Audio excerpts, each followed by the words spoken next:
Everyone, I hope so आप अच्छे होंगे और अपनी प्रिपरेशन कर रहे होंगे। बहुत सारे बच्चे कैंडिडेट्स हैं कि जिनका सीटेक एग्जाम क्लियर हो गया। आप क्या करें? देखिए, अब मोस्ट इंपॉर्टेंट पॉइंट्स ये होता है कि अब आपको चाहिए होता है गवर्नमेंट जॉब। तो गवर्नमेंट जॉब के लिए मोस्ट इंपॉर्टेंट पॉइंट्स ये होते हैं कि कौन कौन सी वैकेंसी कब कब आ रही है। तो हम आज की वीडियो में इसमें डिस्कस करेंगे कि कौन कौन सी वैकेंसी आ रही है, कौन सी वैकेंसी को हम फॉर्म फिल कर सकते हैं और क्या क्या एलिजिबिलिटी क्राइटेरिया होती है, रेंज क्या होती है।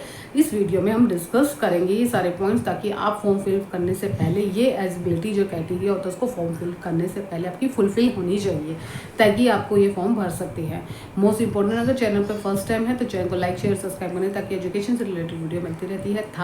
इसके साथ ही साथ आपके लिए इम्पोर्टेंट ये वीडियो होने वाली है कि आपको प्रिपरेशन कैसे करनी है। सबसे पहले कौन कौन से नोटिफिकेशन आने की संभावना है और कौन कौन से आप तैयारी किस तरीके से कर सकते हैं जो फर्स्ट टाइम देना चाहते हैं, क्योंकि उनको पता नहीं होता कि हमें क्या क्या करना चाहिए। तो ये पॉइंट है, डिस्कस करें, बिल्कुल भी स्क्रिप्ट मत करिएगा। स्टार्ट। सबसे पहला पॉइंट है जो मोस्ट इंपॉर्टेंट है, DT+B, जिसमें हाँ कोई दिल्ली में जॉब लेना चाहता है, लेकिन इस एग्ज़ाम का जो लेवल है वो हाई होता है, नेगेटिव मार्किंग होती है, इंटरव्यू इसमें नहीं होता है। ठीक है। अगर एज की बात करें तो PRT के लिए 30 एज दी गई थी जो लास्ट टाइम हुई थी, TGT के लिए 35 और PGT के लिए 37 के अराउंड होती है, जिसमें कैटेगरी वाइज रिलैक्सेशन मिलता है। अगर ST की बात करें तो 5 साल मिलता है, PW वगैरह और जो अलग अदर केस्ट होते हैं उनके लिए 10 साल मिलता है। लेकिन यहाँ पे वुमेन को रिलैक्सेशन मिलता है, 40 साल की एज तक वो फॉर्म फिल कर सकते हैं। कौन सा? DT+B जो मिला था लास्ट ईयर के जो नोटिफिकेशन आया था उसके अकॉर्डिंग मैं बता रही हूँ। DT+B में PRT, TGT, PGT और आपकी टीचिंग और नॉन टीचिंग के अलावा NTT की भी वैकेंसी निकलती है, ये सारी पोस्ट के लिए। अब आप क्या आता है कि अब नोटिफिकेशन कब हो सकता है। इस ईयर तो ऑलरेडी आपके नोटिफिकेशन आ चुका है, फॉर्म फिल हो चुके हैं। एग्ज़ाम के लिए अभी थोड़ा सा बच्चे वेट कर रहे हैं, क्योंकि किसी कारण से एग्ज़ाम अभी नहीं हुआ है, कह रहे हैं नेक्स्ट ईयर। तो हो सकता है जो नोटिफिकेशन है स्पेशली फॉर PRT के लिए, मैं बता देती हूँ, PRT के लिए आपके सितंबर या अक्टूबर के आसपास नोटिफिकेशन देखने को मिलेगा। जो बच्चे PRT की तैयारी करना चाहते हैं तो उसका लिए वेट करिए, और अगर आपकी एजुकेशन पूरी है, सब फुलफिल है, तो आप ये फॉर्म फिल कर सकते हैं। ठीक है। DT+B के लिए मैंने सारी डिटेल बता दी। अब आता है केंद्रीय विद्यालय, सेंटर जॉब होती है केंद्रीय विद्यालय की KVS के लिए। उसमें कौन सी पोस्ट निकलती है? अगर कौन सी पोस्ट की बात करें तो उसमें PRT, TGT, PGT और नॉन टीचिंग की एग्जाम की पोस्टें निकलती है। अगर हम इसमें एज की करें तो इसमें वुमेन के लिए, स्पेशली फॉर वुमेन के लिए 40 साल दिया जाता है, और बाकी कैटेगरी वाइज तो आपको रिलैक्सेशन मिलता ही है।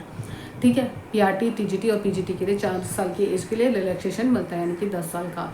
सेकंड थिंग इज, इसमें पेपर देना होता है, नॉर्मल पेपर होता है, ऑनलाइन पेपर होता है। ऑनलाइन पेपर कंडक्ट करने के बाद अगर क्लियर हो जाता है तो आपका इंटरव्यू होता है। यहाँ पे नेगेटिव मार्किंग नहीं होती है। ठीक है। अब आता है नेगेटिव मार्किंग भी नहीं होती है, और इसमें पोस्ट भी मैंने आपको बता दी। अब इसका नोटिफिकेशन कब आने की संभावना है? जो बच्चे सीटें क्लियर हो चुके हैं उनके लिए specially for this notification for सितंबर या अक्टूबर के आसपास आपका नोटिफिकेशन देखने को मिल सकता है। केंद्रीय विद्यालय स्कूल में जितने भी बच्चे अप्लाई करना चाहते हैं, ये देना चाहते हैं, ये फॉर्म फिल करना चाहते हैं, ठीक है, ये नोटिफिकेशन आपका देखने को मिल सकता है। अब सेकंड थिंग इस पॉइंट इंपॉर्टेंट है कि आपका नेक्स्ट जो है वो है NVS भी एक तरीके से आपकी टीचिंग जॉब होती है, जहाँ पे आपको एग्ज़ाम कंडक्ट कराता है। लेकिन यहाँ पे इम्पॉर्टेंट ये थिंक है कि यहाँ पे TGT और PGT और नॉन टीचिंग एग्ज़ाम होते हैं। इसमें PRT के लिए अवेलेबल नहीं, क्योंकि क्लास 6 से ही ये स्टार्ट कराते हैं, और इसमें क्या होता है कि रेजिडेंटल स्कूल होते हैं, तो ये इंपॉर्टेंट है। तो इसलिए यहाँ पे आपके TGT और PGT के लिए अब आती है नोटिफिकेशन। इसमें भी अभी लास्ट ईयर जो नोटिफिकेशन की बात करें तो उसमें भी एज रिलैक्सेशन मिलता है, जो अगर जो काफ़ी साल से जो नहीं आ रही, उसके बाद नया नोटिफिकेशन के बाद अगर नोटिफिकेशन में कुछ चेंजेस आते हैं तो पता चलेगा, लेकिन रिलैक्सेशन मिलता है, इतना मुझे पता है। ठीक है। सेकेंड थिंग इज, एग्ज़ाम क्या होता है, इसमें भी नॉर्मली कॉमन पेपर होता है जैसे केंद्रीय विद्यालय में होता है। उसके बाद दैन इंटरव्यू होता है, वो क्लैक करने के बाद आपका सेंट्रल जॉब में कहीं पर भी जॉब लग सकती है। ज़रूरी नहीं है आपको दिल्ली में दे, दिल्ली में किसी भी स्टेट में दे सकते हैं। ठीक है। वो डिपेंड करता है कि आपका इंटरव्यू और रिटन टेस्ट कितना अच्छा हुआ है। ठीक है। अब आता है कि इसके एग्ज़ाम के बाद जो है नोटिफिकेशन की बात करते हैं, तो नोटिफिकेशन भी इसका कह रहे थे कि 15 अगस्त को टेंटेटिव दे दी गई थी, जिसमें 15 जुलाई को आपका नोटिफिकेशन आ जाएगा। लेकिन किस कारण से नहीं आया है? क्योंकि आपके NVS की बात करें तो कहीं ना कहीं हमारे को जो सैलरी कंडक्ट कराता है, ये कोई जो हमें देते हैं तो वो उनसे परमिशन लेनी पड़ती है। यानी कि जो बजट आया था अभी रिसेंटली, उसमें भी हमें एजुकेशन में कितने 3% का बजट दिया जाता है एजुकेशन के लिए। तो कहीं ना कहीं फाइनेंस के रूप से आपको अप्रूवल कराना पड़ता है, देन फिर आप नोटिफिकेशन निकालते हो, बाकी प्रोसेस करना शुरू करते हो। तो इसकी वजह से डिले हो गया है। देखिए टेंटेटिव डेट दी गई थी, लेकिन कोई बात नहीं, अभी कभी भी सितंबर या अक्टूबर के आसपास ये भी नोटिफिकेशन देखने को मिल सकता है एमबीएस का।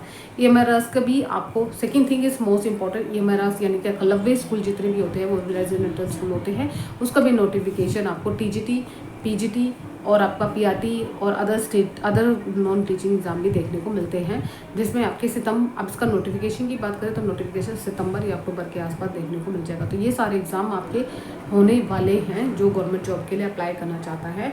इसकी प्रिपरेशन के लिए देखिए कॉमन पेपर सभी का सेम होता है, सिर्फ यहाँ पे केंद्र विद्यालय और एनवीएस का जो अगर बात करूँ तो इसमें आईसीटी जोड़ दिया गया है। कंप्यूटर सब्जेक्ट होता है वो थोड़ा बहुत इसमें आता है, ज़्यादा मार्क्स का नहीं आता, 5 या 10 मार्क्स आता है, ठीक है। वो प्रिपरेशन के लिए आपको कहना है बुक्स अवेलेबल है मार्केट में, यानी कि बहुत सारे जो है बुक्स पढ़ सकते हैं। ऑनलाइन क्लासेस भी मिलती है, साथ ही साथ अगर ऑनलाइन क्लासेस के साथ अगर नहीं मिलती है तो बुक्स कौन सी बता देती, प्रतीक शिवाली सर ने बुक्स अवेलेबल करा रखी हैं, वो आप ले सकते हो।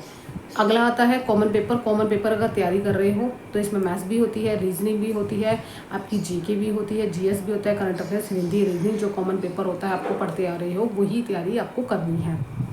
बात आती है मेन सब्जेक्ट की। मेन सब्जेक्ट में थोड़ा सा अप एंड डाउन होता है, बाकी होता है। देखिए हिंदी DT+B में क्या होता है, ऑलरेडी आपको सिलेबस इंक्लूड करा रखा है कि हिंदी साहित्य का इतिहास, काव्यशास्त्र, ये सारा हिंदी का बता रही हूँ मैं, स्पेशली फॉर ये धारा दे रखा है, उसको देख के आप देख सकते हो। सेकंड थिंग इज केंद्र विद्यालय में एनसीईआरटी बुक्स को फॉलो करते हैं। एनसीईआरटी बुक्स को इसलिए फॉलो करते हैं क्योंकि वो एनसीईआरटी ही पढ़ानी जानी होती है, तो इसलिए उन्हीं का ही सिलेबस दिया गया है। लास्ट टाइम जो पेपर आया था, पैटर्न आया था, उसके अकॉर्डिंग मैं बता रही हूँ।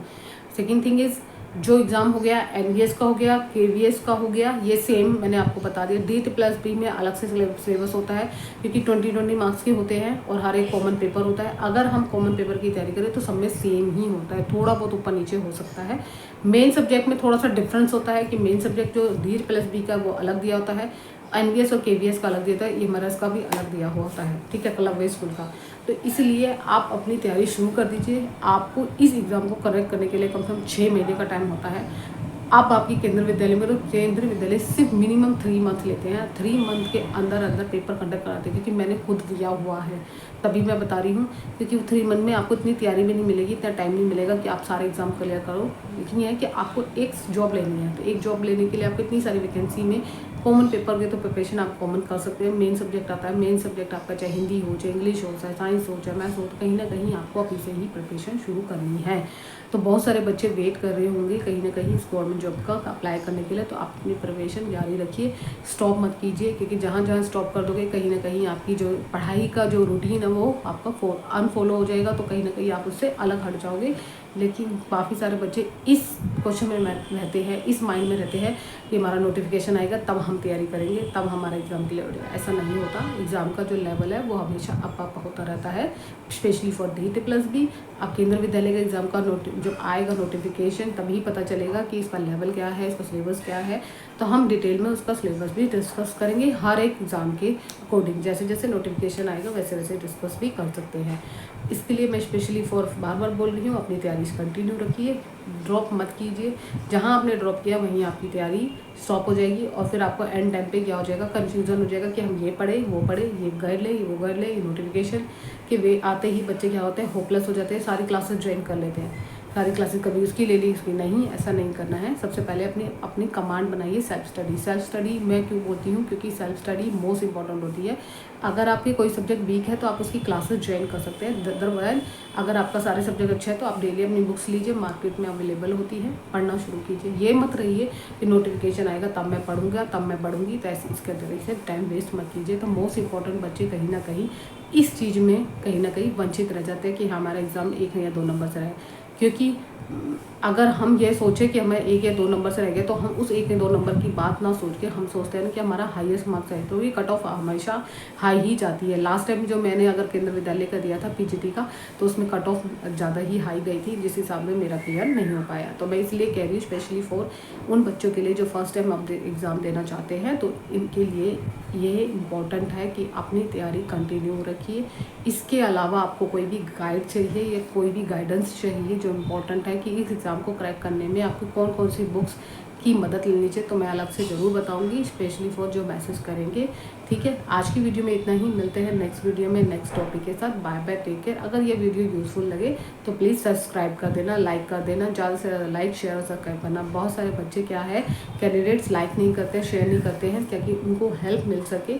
और मुझे मैसेज तो करते हैं, लेकिन ज़्यादा से ज़्यादा लाइक कीजिए, शेयर कीजिए और सब्सक्राइब करना ना भूलिए, ताकि आपकी कंटिन्यू मैं जो भी नोटिफिकेशन आएगा उसका नोटिफिकेशन आपको मिल सके। Thank you so much. मिलते हैं। Bye bye, take care, have a nice day.